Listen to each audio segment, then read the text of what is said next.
बिस्मिल्लाहिर्रहमानिर्रहीम। स्टूडेंट्स, आप लोगों के कोई क्वेश्चन है तो आप लोग पूछ लें।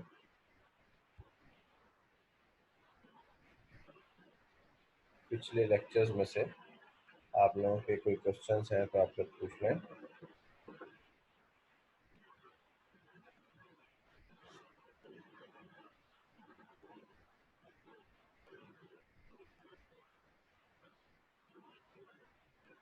फिर हम मुख्तलिफ टैक्स रिजीम्स पर हमने बात की थी और हमने फिक्स टैक्स रिजीम पढ़ा, हमने फाइनल टैक्स रिजीम पढ़ा और हमने नॉर्मल टैक्स रिजीम पे भी डिस्कस किया। फिर एक मिनिमम टैक्स रिजीम भी है। मिनिमम टैक्स रिजीम क्या है? बाज़ औक़ात लॉ ये कहता है, बाज़ केसेस में, बाज़ बिजनेसेस को, कि भाई आपको प्रॉफिट हो या लॉस, आपने कम से कम इतना टैक्स तो देना ही देना। मसलन अगर किसी एंटिटी का बिजनेस में प्रॉफिट है तो प्रॉफिट के ऊपर तो हमने पढ़ा है कि भाई टैक्स रेट अप्लाई होता है। वो टैक्स रेट अपने स्लैब भी पड़े हुए हैं कि कितने स्लैब लगता है। लेकिन अगर कोई लॉस में हो तो जाहिर सी बात है उसके ऊपर कोई स्लैब रेट अप्लाई नहीं हो सकता। लेकिन टैक्स लॉ ने फिर भी कहा कि आपके ऊपर एक मिनिमम टैक्स यानी एक कम से कम टैक्स आपको देना पड़ेगा। ये किन लोगों को कहा है? मिनिमम टैक्स किन लोगों पर अप्लाई होता है?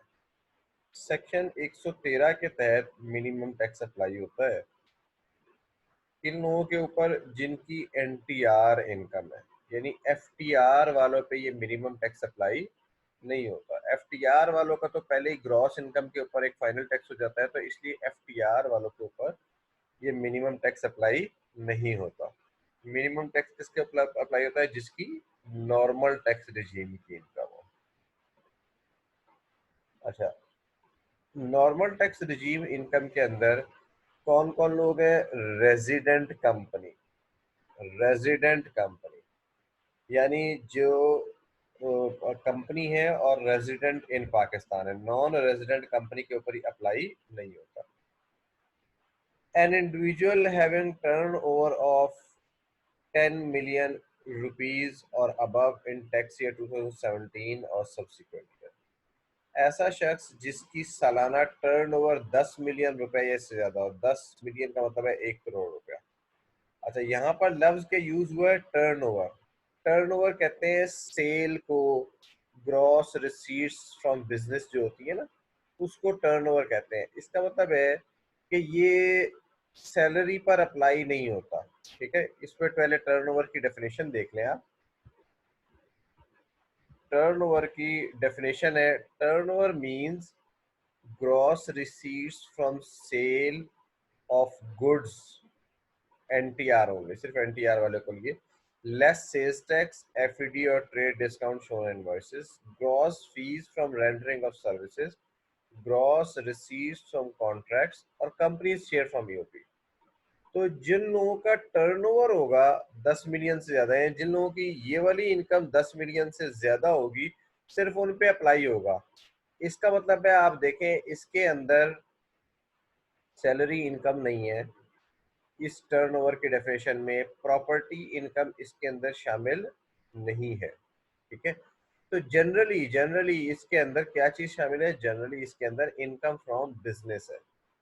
तो इनकम फ्रॉम बिजनेस वाले को उसने कहा कि जिसकी, आप इसे सादा लफ्जों में कह सकते हैं कि कंपनी को तो, कंपनी की तो खैर सैलरी इनकम होती नहीं है, तो कंपनी को मिनिमम टैक्स लगेगा।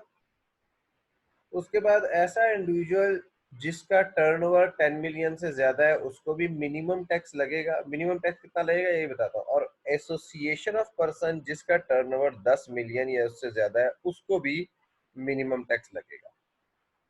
ये ज्यादातर चांसेस यही है कि आपके पास थ्योरी में ये सवाल आए, क्योंकि ये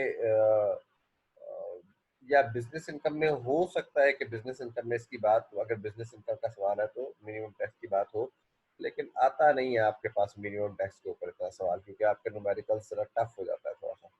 लेकिन मैं आपको अभी बता देता हूँ कि आएगा तो कैसे सॉल्व करना। तो मिनिमम टैक्स कंपनी को लगता है, इंडिविजुअल जिसका टर्नओवर 10 मिलियन से ज्यादा हो, association of person having turnover of 10 million से। ये 3 लोग हैं जिनको मिनिमम टैक्स लगता है। रेट ऑफ मिनिमम टैक्स क्या है? रेट ऑफ मिनिमम टैक्स है 1.5% of gross turnover. Rate of minimum tax क्या है? रेट है 1.5% ऑफ ग्रॉस टर्नओवर। अब ये रेट अप्लाई कैसे होता है, इसको समझने के लिए ये मैं थोड़ी सी मॉडिफाई करता हूँ इसको।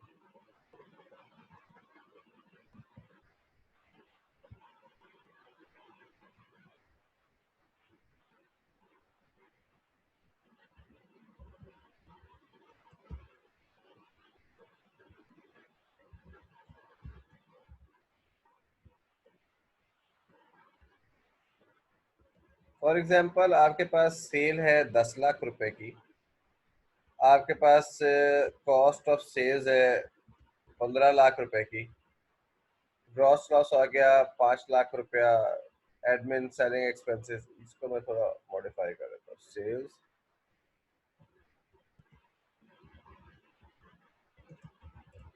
Expenses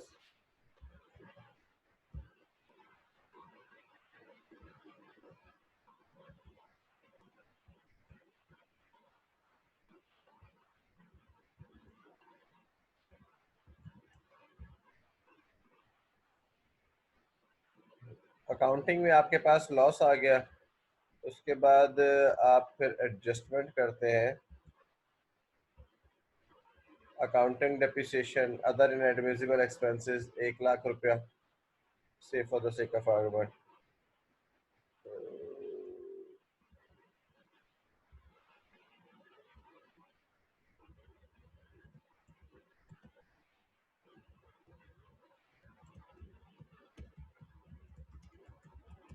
admissible expenses tax depreciation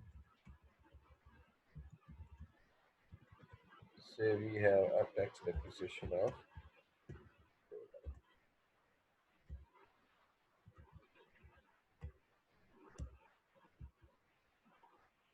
it means कि हमारा लॉस कितना हो गया? 7 लाख, 6 लाख, 8 लाख रुपए का लॉस हो गया।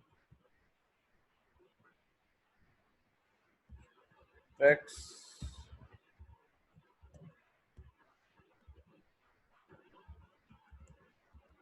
Tax liability,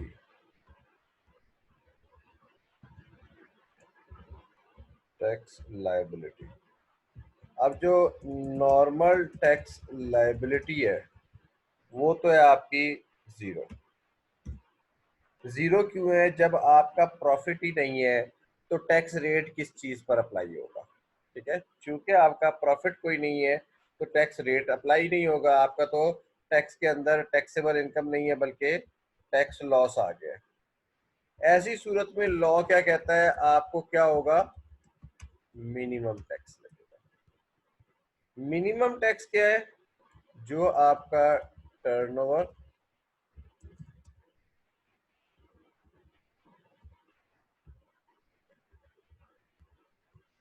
multiply by 1.5%।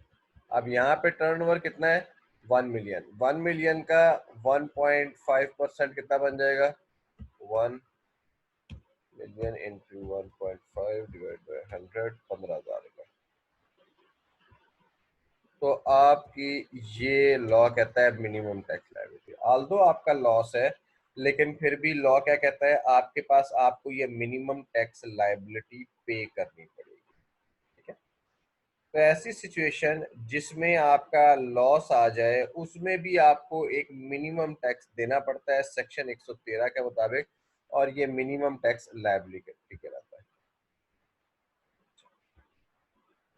अब मिनिमम टैक्स एप्लीकेबल मुख्तलिफ सूरतों में हो सकता है। एक तो ये मैंने आपको लॉस की सिचुएशन बताई, ठीक है। Minimum tax is applicable where no tax is paid और पेएबल। मिनिमम टैक्स किस वक्त लगता है? जब कोई टैक्स पेड या पेएबल नहीं है, due to any of the following reason. इनमें से नीचे में से कोई भी रीजन हो। पहला रीजन है कि लॉस फॉर द ईयर, जो मैंने एग्जांपल में आपको बता दिया। दूसरा रीजन है the setting of a loss of an earlier year. अब इसकी मैं एग्जांपल कर देता हूँ आपको। फॉर एग्जाम्पल आपके पास ये 7 लाख रुपए था, प्रॉफिट आपके पास 3 लाख रुपए था, अकाउंटिंग डेप्रिसिएशन 1 लाख की 4 लाख हो गया, और ये इसका मतलब है आपके पास आ गया प्रॉफिट टैक्सेबल इनकम आ गई 2 लाख,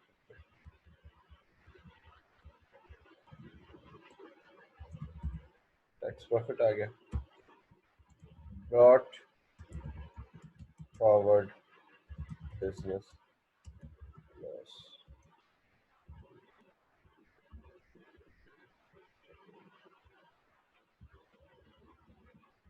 से आपके पास ब्रॉट फॉरवर्ड बिजनेस लॉस था 5 लाख रुपए।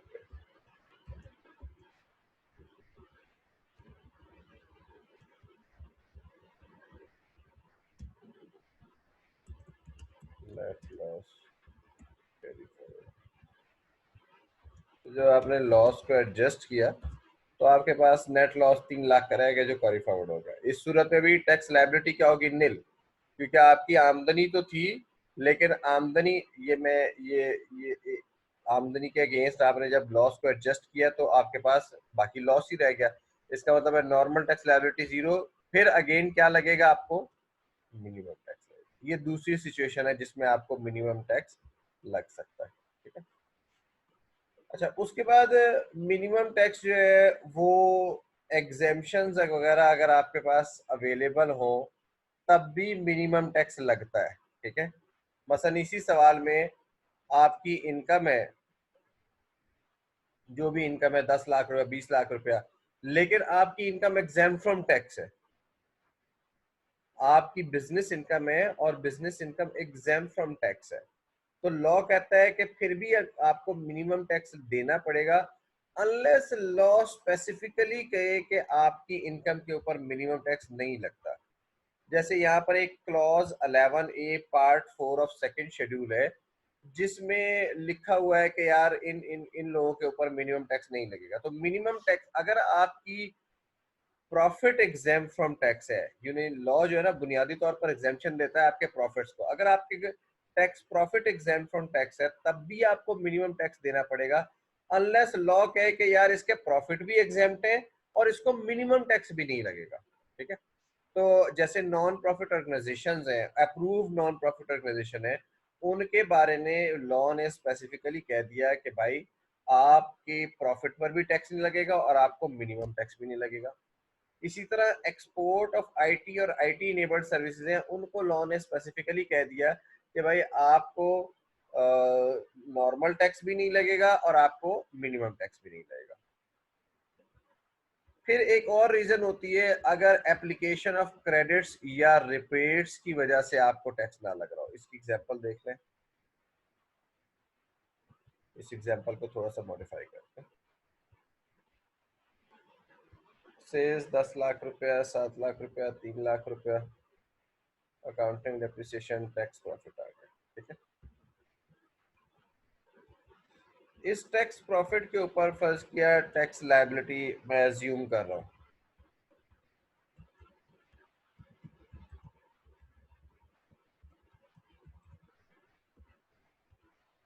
वैसे तो 2 लाख रुपए एग्जाम फ्रॉम टैक्स होता है, लेकिन मैं अज्यूम करता हूँ टैक्स लायबिलिटी जो है वो जीरो है और आपके पास मुख्तलिफ किस्म के टैक्स क्रेडिट्स मौजूद है। से for the sake of argument foreign tax credit है आपके पास ये डोनेशंस का है, एटसेट्रा,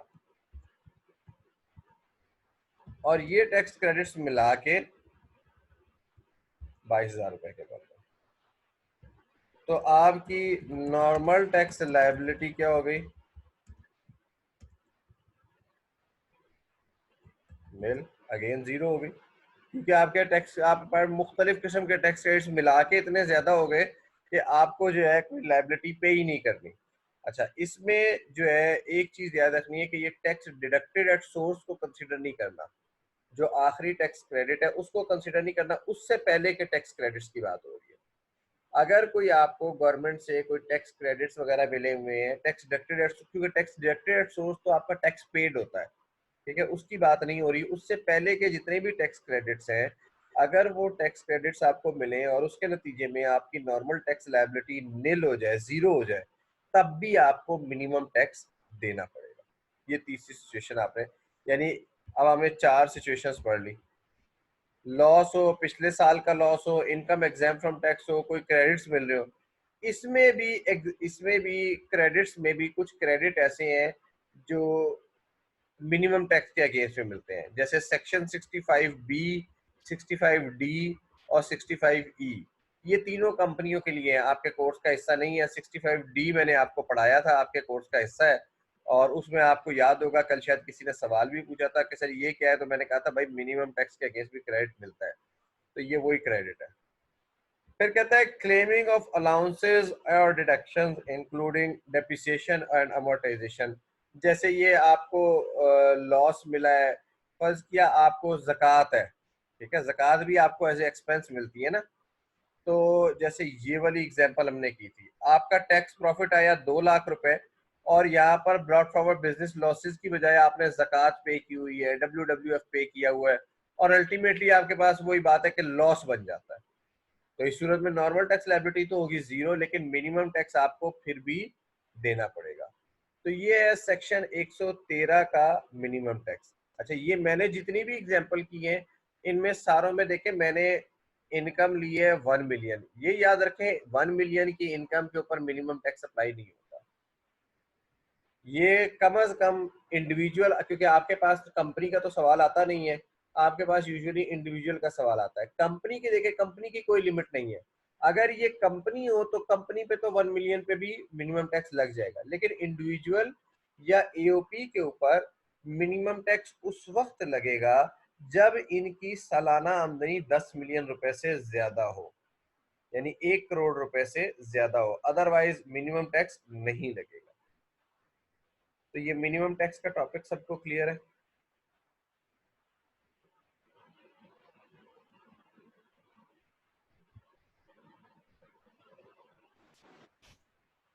जी, क्वेश्चन पूछे सरोज। सर वो आपने जो टैक्स क्रेडिट की एग्जांपल दी है सर, उसकी एक्सेप्शन क्या बताई है आपने कि किस केस में अप्लाई नहीं होगा? मैंने कहा अगर ये इसमें 65B, डी और ई, इनके जो टैक्स क्रेडिट्स हैं, इन केसेस में मिनिमम टैक्स, यानी ये क्रेडिट मिनिमम टैक्स के अगेंस्ट में मिल जाते हैं, ठीक है। जैसे ये मैंने एग्जांपल की ना यहाँ पे टैक्स क्रेडिट्स, अगर फर्ज किया ये फॉरेन टैक्स क्रेडिट डोनेशन वगैरह की बजाय ये 65B का या 65D का या 65E का क्रेडिट होता, तो फिर मैं क्या कहता, फिर मैं कहता कि जनाब ये मिनिमम टैक्स के अगेंस्ट भी ये 2,000 रुपए बच रहे, तो मैं क्या करता, अच्छा जी टैक्स क्रेडिट, तो यहाँ पर मेरे पास टैक्स क्रेडिट ऊपर से कितना बच गया था, 2,000 रुपए। तो मैं मिनिमम टैक्स लायबिलिटी के अगेंस्ट भी ये क्रेडिट एडजस्ट कर सकता था। सॉरी बी, इसकी सॉरी कैलकुलेशन थोड़ी सी डिफरेंट हो जाती है, मैं एक मिनट पहले आपको इसकी कैलकुलेशन बता दूं। इसकी कैलकुलेशन इस तरह से होगी कि मैं इसको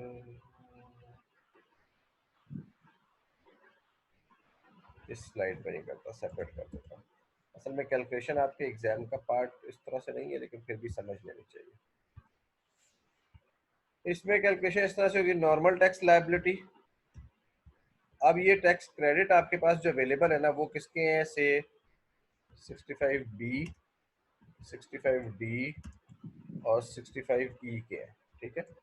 तो मिनिमम टैक्स लायबिलिटी वो कितनी है, 15,000 रुपए। तो यहाँ पर इस केस में चूंकि ये टैक्स क्रेडिट इसके अगेंस्ट भी लिए जा सकते हैं, इसके अगेंस्ट भी लिए जा सकते हैं, तो हमारे पास हायर टैक्स लायबिलिटी क्या है, हायर टैक्स लायबिलिटी जो है वो नॉर्मल टैक्स लायबिलिटी है, दैट इज 20,000 रुपए। तो हमें फिर कंसीडर करने की जरूरत ही नहीं है मिनिमम टैक्स लायबिलिटी को। मिनिमम टैक्स लायबिलिटी को, चूंकि मिनिमम टैक्स लायबिलिटी यहाँ पे नॉर्मल टैक्स लायबिलिटी से पहले ही कम है, मैं नॉर्मल टैक्स ज्यादा दे रहा हूँ, ठीक है, और मुझे क्रेडिट्स अवेलेबल है 65B, डी और ई के, तो इसलिए मैं नॉर्मल टैक्स लायबिलिटी मिनिमम को कंसीडर ही नहीं करूंगा, और मैं क्रेडिट कहूँगा अच्छा जनाब ये तो 20,000 रुपये मेरे पास तो एक क्रेडिट अवेलेबल है और मुझे कोई टैक्स देने की जरूरत नहीं है। यहाँ पर ठीक जब है सर। मैंने लायबिलिटी कैलकुलेट की थी तो मैंने किया ये था कि पहले मैंने ये वाले क्रेडिट्स एडजस्ट किए थे और फिर नॉर्मल टैक्स लायबिलिटी देखी तो नील की थी, तो उसको मैंने कंपेयर किया मिनिमम के साथ, क्योंकि आपका लॉ क्या कहता है, लॉ ये कहता है कि minimum tax is applicable where no tax is paid और पेएबल, जब कोई टैक्स पेड या पेएबल नहीं है। इसके साथ एक और अल्फाज लिखे हुए हैं, वो मैं यहाँ पर नोट कर देता हूँ, ठीक है, मैंने कंफ्यूजन से बचने के लिए निकाल दिए थे, लेकिन और द टैक्स पेड और payable is less than minimum tax. मसलन अब फर्ज किया ये वाली जो एग्जांपल थी इसको मैं रिपीट कर देता हूँ,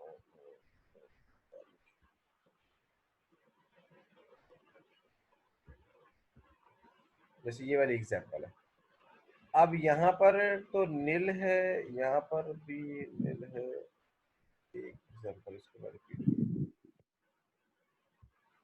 आपके पास आमदनी है 10 लाख रुपए, एडजस्टमेंट्स करने के बाद टैक्स प्रॉफिट है 2 लाख रुपए और नॉर्मल टैक्स लायबिलिटी फर्ज किया मेरे पास है 10,000 रुपए। तो अब यहाँ पर मेरे पास टैक्स लायबिलिटी तो है, लेकिन मेरे पास जो मिनिमम टैक्स लायबिलिटी है वो ज्यादा है, तो मुझे टैक्स किस पर देना है, minimum tax liability. Minimum tax liability कितनी है, 15,000 रुपए। लेकिन इसके अगेंस्ट मैं क्या कर सकता हूँ, मैं 65B, डी और ई के क्रेडिट्स ले सकता हूँ, ठीक है। तो ये है मिनिमम टैक्स लायबिलिटी का कंसेप्ट। तो मुख्तलिफ सूरतों में मिनिमम टैक्स लायबिलिटी किस तरह अराइज होती है।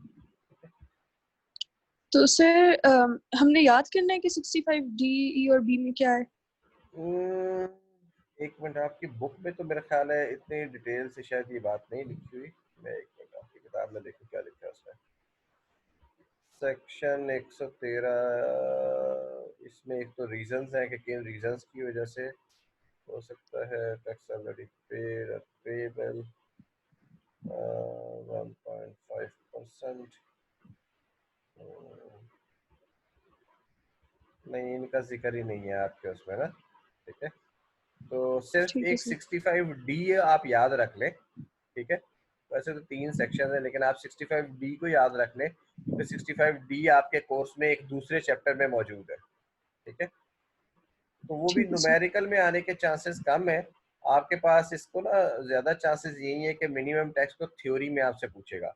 थ्योरी में क्या सवाल पूछेगा, एक तो ये पूछ सकता है भाई मिनिमम टैक्स किन पर्सन्स पे अप्लाई होता है, तो ये उसका जवाब इस स्लाइड पे है, ठीक है। एक सप्लाई एक क्वेश्चन हो सकता है कब अप्लाई होता है, तो उसका जवाब इसमें है कि अगर फर्ज आपको जब मिनिमम टैक्स पेड, ये वाली जो यहाँ से शुरू होता है ना, यहाँ से लेकर यहाँ तक, तो आपने कहना है कि जनाब मिनिमम टैक्स अप्लाई होता है where no tax is paid और पेबल और द टैक्स पेड और payable is less than minimum tax due to any of the following reason, loss for the year, setting off loss, exemption from tax. अब ये वाली जो बात है ना, ये नोट जो मैंने ऐड किए हैं, ये जो नोट ऐड किए हैं, ये वाला नोट और ये वाला नोट, ये मैंने आप लोगों की इंफॉर्मेशन के लिए ऐड किया। आप अपनी किताब से कंपेयर करेंगे तो ये बात वहां पर लिखी नहीं हुई, ठीक है। ये आपके इसलिए इसके चांसेस नहीं है कि एग्जाम में आपसे पूछे, ये मैंने आपकी इंफॉर्मेशन के लिए वैसे ही ऐड किया, ठीक ठीक है है। Sir. Okay, yes sir. Thank you sir.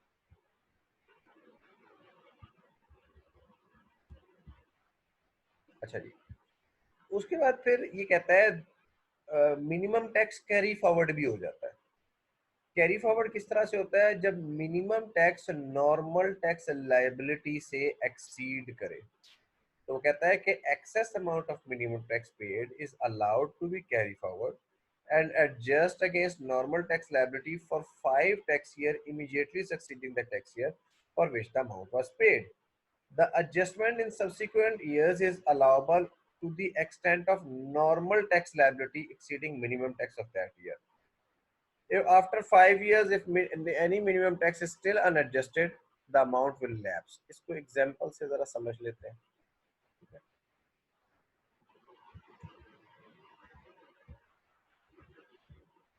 For example tax year 2018, normal tax liability थी 1 लाख रुपए, मिनिमम टैक्स लायबिलिटी थी 1,50,000 रुपये। तो पे रुपीज 1,50,000 रुपया, ठीक है। Carry forward 50,000। आप पे तो करेंगे 1,50,000 रुपया, लेकिन जो एक्सेस अमाउंट है वो कैरी फॉरवर्ड हो जाएगी for adjustment in next year. अब टैक्स ईयर 2019 आ गया, उसके अंदर नॉर्मल टैक्स लायबिलिटी है, फर्ज किया 2 लाख रुपया, मिनिमम टैक्स लायबिलिटी है से for the sake of argument 1,80,000, ठीक है। तो पे, अब आपके पास यहाँ पर पे करने से पहले आपने देखा हायर इज एनटीएल 2 लाख रुपया, तो इसमें से आप पिछली लायबिलिटी जो कैरी फॉरवर्ड है, now you can adjust brought forward minimum tax,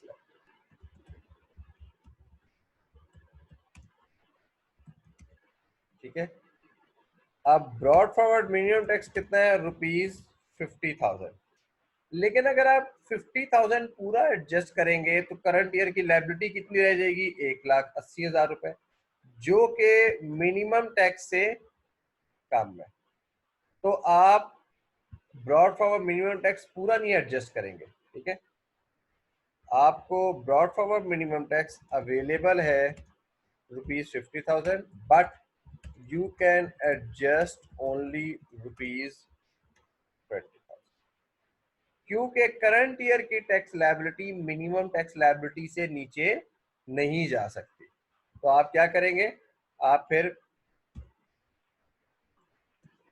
adjust only and further carry forward remaining ₹30,000। फिर आपके पास आ गया टैक्स ईयर 2020, ठीक है। टैक्स ईयर 2020 में से नॉर्मल टैक्स लायबिलिटी है 2 लाख रुपया,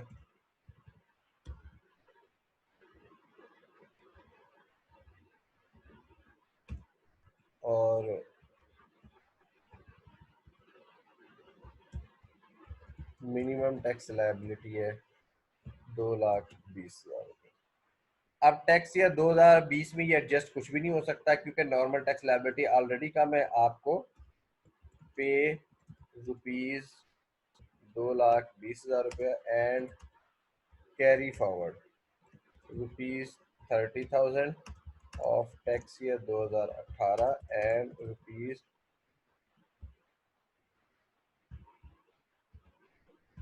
₹20,000 ऑफ टैक्स ईयर 2020।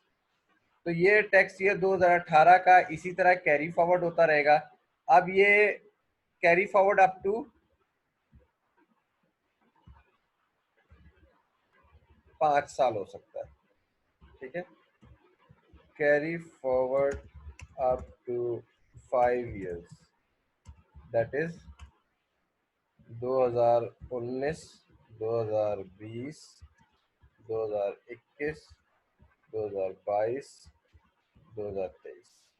2023 के बाद ये जो कैरी फॉरवर्ड है ये एक्सपायर हो जाएगा और फर्दर कैरी फॉरवर्ड नहीं हो सकेगा।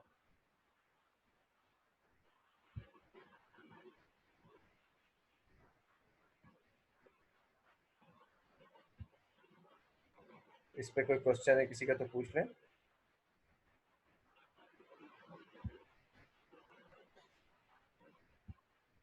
जी सलमान, क्वेश्चन पूछे। जी सर, ये टैक्स ईयर 2020 में सिर्फ 30,000 ही कैरी फॉरवर्ड करेंगे ना? ये 20,000 आपने क्यों किया सर? 2020 का अपना भी तो मिनिमम टैक्स है ना, ये भी तो कैरी फॉरवर्ड होगा ना। अच्छा, ये ज्यादा है, ठीक है, सही सर।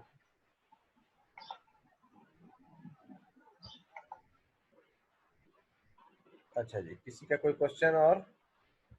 ओके, तो ये फिर आखिर में मिनिमम टैक्स की टर्नओवर की डेफिनेशन है, तो वो मैं आपको पहले बता चुका हूँ जो टर्नओवर की डेफिनेशन है। तो ये मिनिमम टैक्स के मुख्तलिफ पहलू थे जो हमने आज डिस्कस किए। किसी का कोई क्वेश्चन? चैप्टर 4 का ये एक टॉपिक रहता था, ये भी मुकम्मल हो गया। एक दो छोटे छोटे मामूली से टॉपिक है, लेकिन वो मैं आपकी जब बुक के साथ जो है ना आपको हाईलाइट करवाऊंगा। छोटी मोटी डेफिनेशंस है। एक है टैक्स ऑन टैक्स, उसको मैं भी बता दूंगा।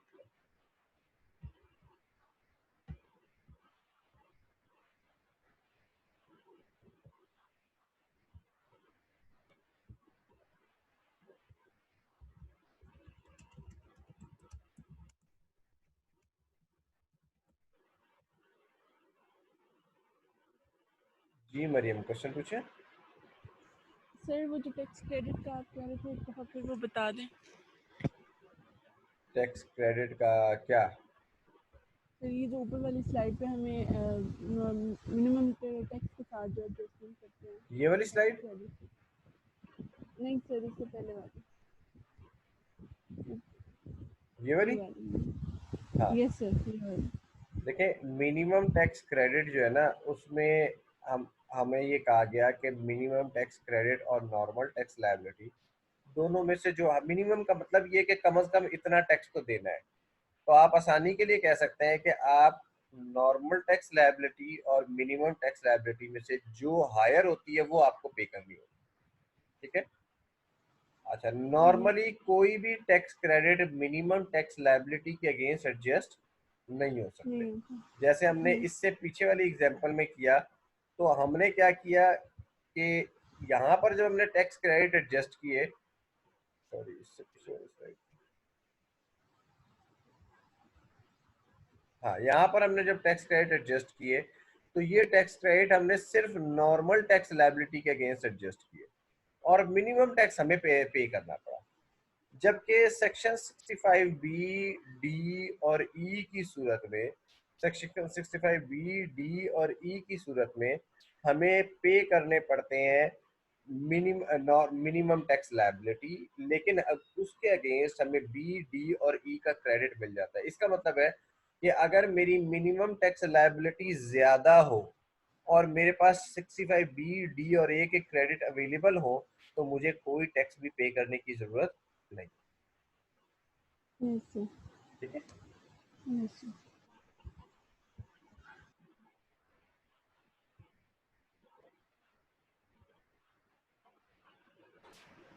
जी, क्वेश्चन पूछे। सर किसी भी ईयर में हम लोग नॉर्मल टैक्स लाइबिलिटी और जो हमारे पास मिनिमम टैक्स लाइबिलिटी का डिफरेंस होता है वो एडजस्ट कर सकते हैं, given that normal tax liability higher हो। हाँ, ऐसे होता है सर? ऐसे ही होता है। ठीक नॉर्मल टैक्स ठीक है सर। लायबिलिटी हायर होनी चाहिए, लेकिन देखें आप ये जैसे 2019 में अब मैंने सारा मिनिमम टैक्स एडजस्ट नहीं किया। ठीक है, मैंने only to the extent of 20,000 adjust किया, क्योंकि कभी भी मेरी नॉर्मल टैक्स लायबिलिटी 1,80,000 से नीचे नहीं जाएगी। ठीक है। यस सर, ठीक है सर। ओके। अच्छा जी, टैक्स ऑन टैक्स का टॉपिक मैं आपको बता दूं।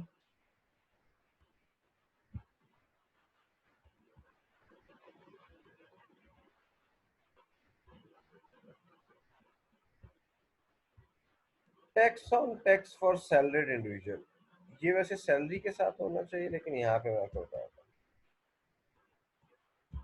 टैक्स ऑन टैक्स का कंसेप्ट क्या है? देखिए, अगर एक एम्प्लॉयर, यूजुअली सैलरी होती है कि जनाब से योर सैलरी, एम्प्लॉयर कहता है कि आपकी सैलरी है फर्ज किया 7 लाख रुपए। ठीक है, 7 लाख रुपए सैलरी का मतलब ये हुआ कि एम्प्लॉयर क्या करेगा, टैक्स ऑन सैलरी आपका हुआ, वो टैक्स अप्लाई करेगा। और टैक्स क्या अप्लाई करेगा?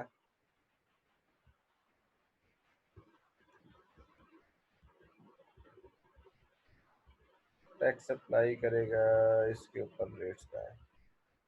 हाँ, सैलरी के ऊपर 7 लाख की अगर सैलरी हो तो उसके ऊपर रेट लगता है 5%। ठीक है, 5% के मुताबिक मैं इस पे रेट अगर अप्लाई करूँ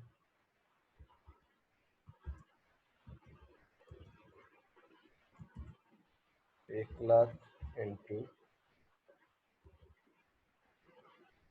6 लाख तक एग्जाम्प्ट है 5%।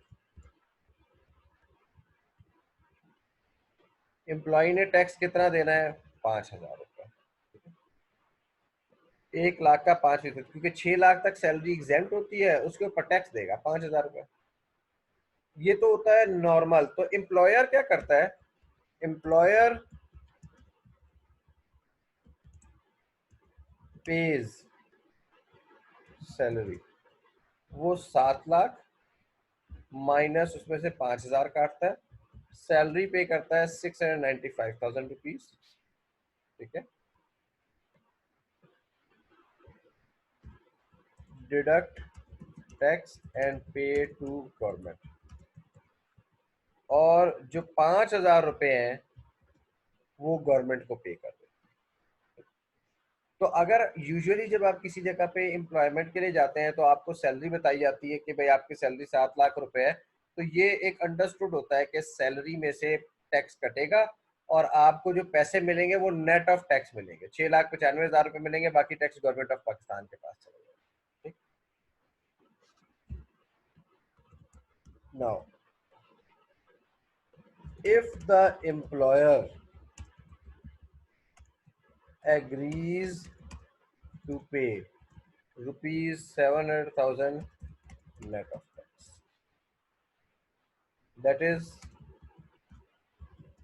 tax will not be deducted from employee payment, but the employer will bear the tax cost। यानी एम्प्लॉय को कहता है तुम्हें 7 लाख पूरे मिल जाएंगे और तुम्हारा जो टैक्स है ना गवर्नमेंट को, वो मैं खुद ही दे दूंगा। अब जब एम्प्लॉयर जो है वो एम्प्लॉय का टैक्स भी खुद ही दे रहा है, तो इसका मतलब ये हुआ कि अब एम्प्लॉय की जो सैलरी है वो 7 लाख रुपए नहीं है, क्योंकि देखें ये जो 5,000 का टैक्स है ये किसकी रिस्पॉन्सिबिलिटी थी? एम्प्लॉय की थी। एम्प्लॉय का कोई भी एक्सपेंस आपने पढ़ा है तो एम्प्लॉय का एक्सपेंस अगर एम्प्लॉयर पे कर देगा तो इसका मतलब है एम्प्लॉय को बेनिफिट हो गया। तो इसका मतलब ये हुआ कि अगर टैक्स की कॉस्ट एम्प्लॉयर बियर कर रहा है तो वो एम्प्लॉय के लिए एक बेनिफिट है। तो एम्प्लॉय की सैलरी अब 7 लाख नहीं है, एम्प्लॉय की सैलरी 7 लाख रुपए नहीं है, बल्कि एम्प्लॉय की सैलरी, इसके ऊपर जो टैक्स एम्प्लॉयर बियर कर रहा है वो भी एम्प्लॉय की सैलरी में शामिल है। ठीक है, तो नॉर्मल सैलरी जो है वो आप क्या कहते हैं? 7 लाख रुपया। टैक्स पेड बाय एम्प्लॉयर 5,000 रुपया। टोटल सैलरी 7 लाख 5,000 होगी। लेकिन अगर टोटल सैलरी 7 लाख 5,000 हो गई तो इसका मतलब है टैक्स लायबिलिटी तो फिर 7 लाख पे कैलकुलेट नहीं होनी चाहिए। टैक्स लायबिलिटी किस पे कैलकुलेट होनी चाहिए? 7 लाख 5,000 के ऊपर। ठीक है, तो टैक्स लायबिलिटी 7 लाख 5,000 पे कितनी बनेगी? 1 लाख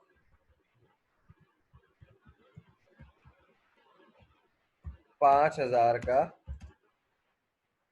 5%। 1 लाख 5,000 का 5% बनेगा 1 लाख 5,000 रुपये इंटू 105, 5,250 रुपये।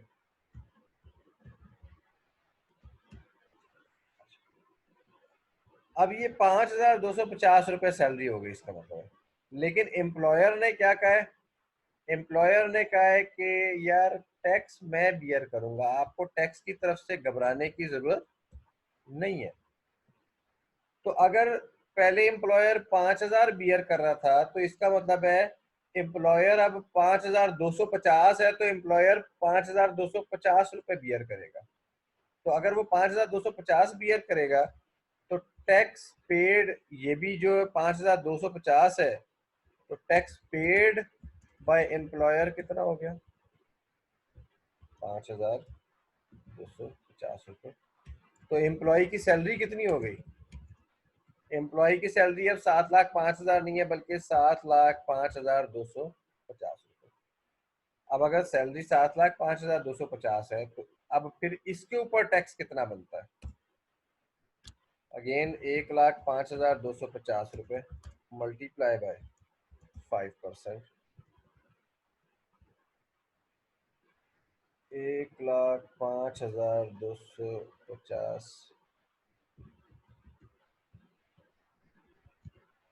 1,05,250 इंटू 0.05, 5,262.50, 5,262.50। इसका मतलब है अब टैक्स लायबिलिटी कितनी हो गई? 5,262.50।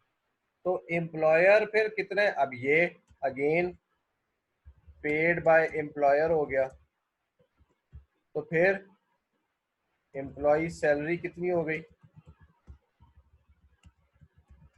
क्योंकि टैक्स एम्प्लॉयर ने कहा भाई आपको 7 लाख पूरे मिलेंगे, तो फिर हम कहते हैं 7,05,262.50। अब इसके ऊपर टैक्स कितना हो गया? Again 1,05,262.50 into 0.05, 5,263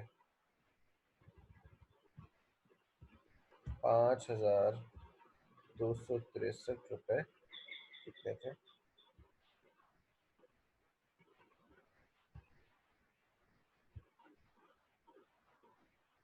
7,05,000, 1,05,262.50 into 0.05, 5,263.125। तो ये सैलरी पर हो गए टैक्स 5,263.125। अब ये कॉस्ट भी एम्प्लॉयर बियर कर रहा है क्योंकि एम्प्लॉयर ने कहा टैक्स जितना है सब मेरा है। तो इसका मतलब है एम्प्लॉई सैलरी कितनी हो गई? 7,05,263.125। इसके ऊपर जो टैक्स बनेगा वो बनेगा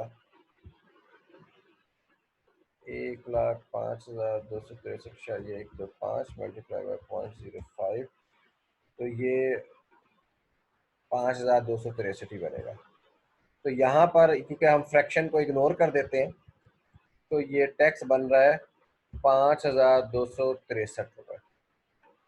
तो अब यहाँ पर 5,263 पे आके ब्रेक इवन हो गया, यानी जितनी एम्प्लॉय का टैक्स है जो, यानी 7,05,263 सैलरी है और 5,263 का टैक्स बन रहा है। ठीक है, तो इसका मतलब ये हुआ कि जितनी 7 लाख से एक्सेस सैलरी और टैक्स बराबर हो गया। अब इस स्टेज के ऊपर आप क्या आके कहेंगे कि एम्प्लॉयर कितना टैक्स बियर कर रहा है? 5,200। टोटल सैलरी 7,05,263 और इसके ऊपर टैक्स कितना है? 5,263। तो ये step by step process perform करके हमने उस अमाउंट तक पहुंचना होता है जो कि employer as a tax cost bear कर रहा है। ठीक है, तो इसको हम ये भी कह सकते हैं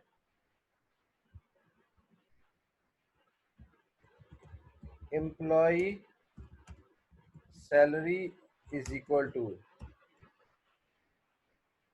salary plus tax cost borne by salary plus tax cost borne by employer. तो एम्प्लॉयर जो टैक्स कॉस्ट बियर कर रहा है वो प्लस सैलरी। अब वो टैक्स कॉस्ट कितनी बियर कर रहा है वो उसके लिए कोई फॉर्मूला नहीं है, बल्कि आपको ये सैलरी, इसीलिए इस कंसेप्ट को टैक्स ऑन टैक्स कहते हैं, क्योंकि यहाँ पर आपकी टैक्स कॉस्ट कितनी है? जितनी सैलरी एम्प्लॉयर बियर कर रहा है। तो ये टैक्स ऑन टैक्स का कंसेप्ट है। कोई क्वेश्चन पूछना है इसके ऊपर तो पूछ ले।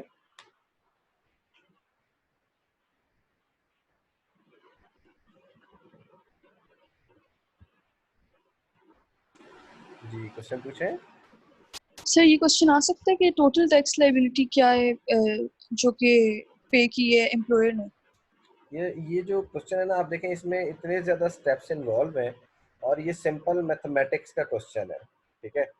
यानी टैक्स में तो एक ही कंसेप्ट है ना, टैक्स कितना है, तो लॉजिकल तो ये है कि एग्जामिनर ऐसे क्वेश्चन ना पूछे, ठीक है। और जनरली ये क्वेश्चन आता भी नहीं है। हाँ ये हो सकता है कि एग्जामिनर जो है ना, एक आध मरतबा इस तरह से उसने कहा, उसने फिक्स कर दिया, यानी उसने कहा कि भाई एम्प्लॉयर ने आपको ये कहा है कि 7 लाख रुपए सैलरी होगी और इस सैलरी के ऊपर 3,000 रुपए तक का टैक्स मैं बियर करूंगा। अब काम आसान हो गया, अब आपको स्टेप बाय स्टेप करने की भी जरूरत नहीं है, ठीक है। तो ये 3,000 यस रुपए ऐसे ही हो गए जैसे किसी और बोनस की तरह, तो उसमें फिर आपको फर्दर स्टेप्स में टैक्स कॉस्ट बियर करने की जरूरत नहीं है। आप सिंपली क्या करेंगे, जैसे बाकी सैलरी में बाकी अलाउंसेस ऐड करते हैं, वो 3,000 रुपए भी एज एन अलाउंस की भाई ये टैक्स कॉस्ट एम्प्लॉयर बियर कर रहा है, वो ऐड कर दें। हाँ अगर एम्प्लॉयर कहता है सारी टैक्स कॉस्ट मैंने बियर करनी है, फिर तो आपको ये पूरा step by step process perform करना पड़ेगा। अब ये तो देखें, मैंने सिर्फ एक पहली वाली स्लैब के ऊपर 5% वाले के ऊपर ये काम किया है।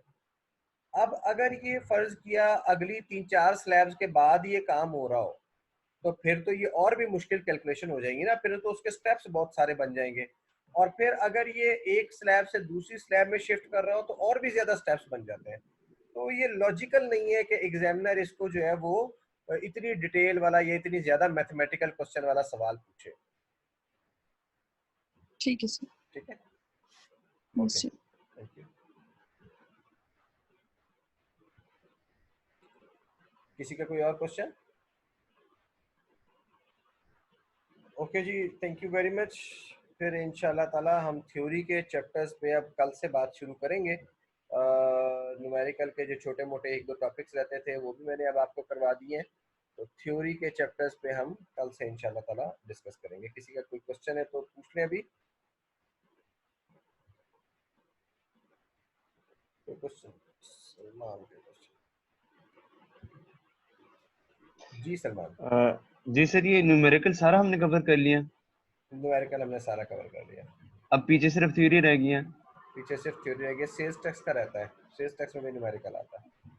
अच्छा अच्छा, ठीक है सर, यही पूछ रहा हूँ। Thank okay, you sir. Thank you.